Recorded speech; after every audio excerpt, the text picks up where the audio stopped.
एक माता पिता अपने बच्चे से कहते हैं बेटा बनो तो राम बनो, बनो तो श्रवण बनो, और बेटा रोज नाराज होता है अपने मम्मी पापा पे, क्या पिताजी रोज राम और श्रवण बनने को कहते हो, कभी कृष्ण बनने को तो कहते ही नहीं हो।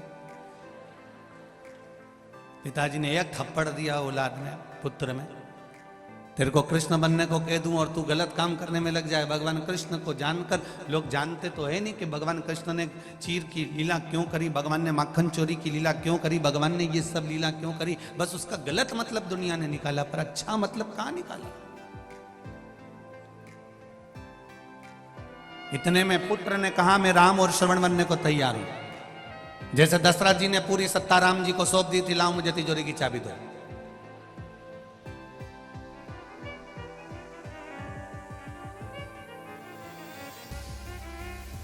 हम फिर कहें, आप अपने बच्चों से यह मत कहो कि तुम उनके जैसे बनो।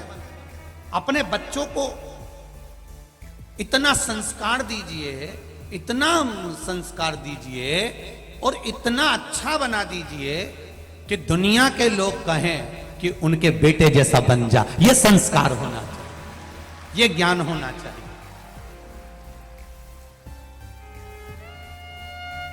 और ये जितना भी देने वाला है ना, ये जितने मेरे भाई लोग बैठे हैं, जितने लोग ये मेरे भाई बंधु बैठे हुए हैं, जितने भी पुरुष वर्ग यहाँ बैठे हैं, जितने भी जी जाओन मेरे बैठे हैं, तो उनसे निवेदन करूंगा, जितने भी भेरू यहाँ बैठे हैं उनसे निवेदन, इनका काम, मेरी माताओं से निवेदन है, ये पुरुष का काम कमा कर लाना, तुम्हारे हाथ में देना।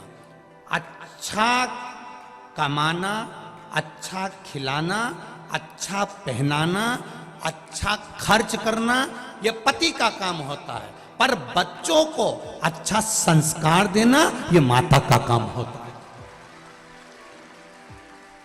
पिता दिन भर ड्यूटी पर रहता है, पिता दिन भर नौकरी पर रहता है, पिता दिन भर दुकान पर रहता है, पिता दिन भर सर्विस पर लगा रहता है। उसका काम कमा कर लाकर तुम्हारा पेट भरना, तुम्हें अच्छा कपड़े देना, तुम्हें अच्छी एजुकेशन देना, तुम्हारी पढ़ाई के लिए ज्यादा से ज्यादा खर्च कर देना, अच्छे से अच्छा ट्यूशन लगा देना, अच्छे से अच्छे स्कूल में जमा कर देना। तुम्हारे लिए एक पिता नौकरी कर कर, सर्विस कर कर, ड्यूटी कर कर, एक कमा कर, दुकान पर बैठकर, धंधा कर कर, व्यापार कर कर, तुम्हारा पिता तुमको लाकर तुम्हारा पेट भर सकता है, तुम्हारा अच्छा कपड़ा पहना सकता है, तुम्हारे लिए अच्छा मकान बना सकता है, तुम्हारे लिए अच्छा घर बना सकता है, अच्छी गाड़ी ला सकता है।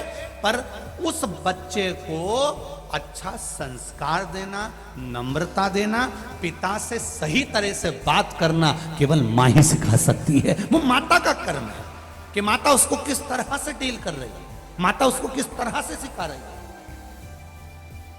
और दिन भर माता अगर मोबाइल पर 24 घंटे लगी रहे तो बच्चे भी मोबाइल पर 24 घंटे लगे रहते हैं। माता को मोबाइल चलाने का भी एक समय रख लेना चाहिए कि मैं रात को 1 घंटा 2 घंटा या सुबह चलाऊंगी, बच्चों पर ध्यान दूंगी। मेरे बच्चे कहाँ जा रहे हैं, क्या कर रहे हैं, बच्चों में क्या हो रहा है, उन बच्चों पर हमारा केंद्र होना चाहिए।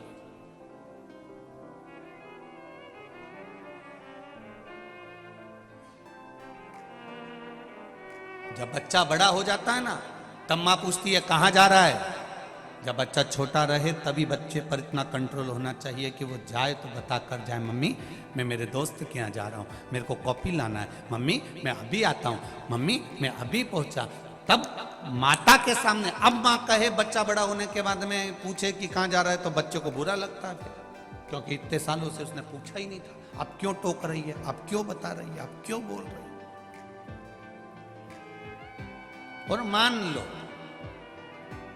तुमसे बच्चा नहीं संभला और इतने में पिता सामने आ गया और पिता ने फिर संभालना चालू करा, तब भी माँ सामने आके खड़ी हो जाती, 9 महीना पेट में रखा है, हाथ मत लगाना मेरे छोरे को, 9 महीना पेट में रखा है, मेरे बेटे को हाथ मत लगाना, बार बार जरा जरा सी बात में मारा मत करा करो, बच्चों को जरा ध्यान रखा करो। तुम जरा जरा सी बात के लिए टोकने लगते हो, मारने लगते हो। कभी 500 का नोट नहीं दिया, कभी 1000 का नोट नहीं दिया, कभी 2000 नहीं दिया, कभी 200 रुपए नहीं दिया। पिता कहता है ये सब कुछ जो कमाया है सब इसी का तो है, अगर आज मैं हाथ से नहीं दे रहा हूं तो बाद में तो मिलेगा ना। कौन सा मैं बांध कर छाती पे रखकर ये सब ले जाऊंगा, और जो मर गए वो कौन सा फ्रिज बांध के ऊपर ले गए, ये ऐसी बांध कर ले गए कि अलमारी ले गए। हो सकता है इधर कानपुर वाले ले जाते हो तो बात दूसरी है। कौन मरने पर लेकर चले गया, सब छोड़ा तो यही है। और इतने लोग बैठे हैं, अगर बेटा नहीं भी पूछता है, बच्चे नहीं भी पूछते हैं, इसके बाद अगर कोई कह दे इनसे कि तुम्हारा बेटा तुमसे नहीं पूछता, तुम्हारी बहू तुम्हें नहीं पूछती, तुम्हारे रिश्तेदार तुमसे नहीं पूछते, तुम्हारे परिवार वाले तुम्हें नहीं पूछते, एक काम करो पूरी प्रॉपर्टी उठा के कहीं दान में दे दो, तो भी नहीं देगा। औलाद कितनी भी बुरी हो, बहू कितने भी ताने देती हो, नाते रिश्ते कितने भी बेकार क्यों ना हो, तो भी कोई अपनी प्रॉपर्टी, अपनी जमीन, अपना धन किसी को नहीं देता। भले बहू गाली पर गाली दे तो भी सास मरते समय भी पूरा जेवर उसी को देकर जाती है, क्योंकि वो पाल पोस कर बड़ा करा है उसने, कि सिर्फ उसको बिना सामग्री के छोड़ दे। माँ और बाप जैसा तो दुनिया में कोई फरिश्ता होता ही नहीं है, जो देता ही देता है। माता और पिता जैसा कोई संसार में फरिश्ता नहीं हो सकता। दुनिया में सबसे पहला अगर कोई परमात्मा है, दुनिया में सबसे पहला अगर कोई भगवान है, दुनिया में सबसे प्रथम अगर कोई परमात्मा है, तो वो मेरे माता पिता हैं, आपके माता पिता हैं, जिन्होंने कुछ आपसे लिया नहीं है, आपको जिंदगी भर दिया ही दिया है।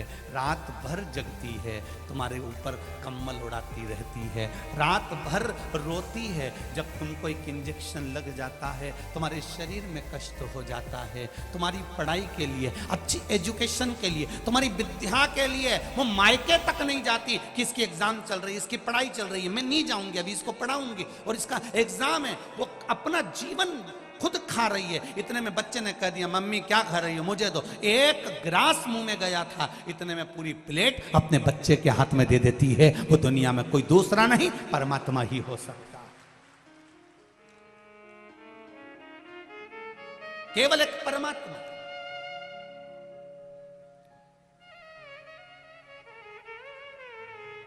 बस उनको किस समय पर किस चीज की जरूरत है, उस समय पर हमको अनुमोदन होना चाहिए। ऐसा नहीं कि श्रद्धा के टुकड़े हुए तो किसी को ऐसे ही मालूम पड़ गया। उस बाप के दिल में थोड़ी सी तड़प हुई होगी कि मेरी बेटी इतने दिन से फोन नहीं लगा रही है, बात नहीं कर रही है। बाप का हृदय, माँ का हृदय तड़पा, और वो बाप जाकर मालूम करा, तब जाकर प्रशासन को भी मालूम पड़ा कि ऐसा हो गया। ये बाद में मालूम पड़े, उससे अच्छा है अपने बच्चों पर पहले ही संयम धीरे धीरे करना प्रारंभ करो।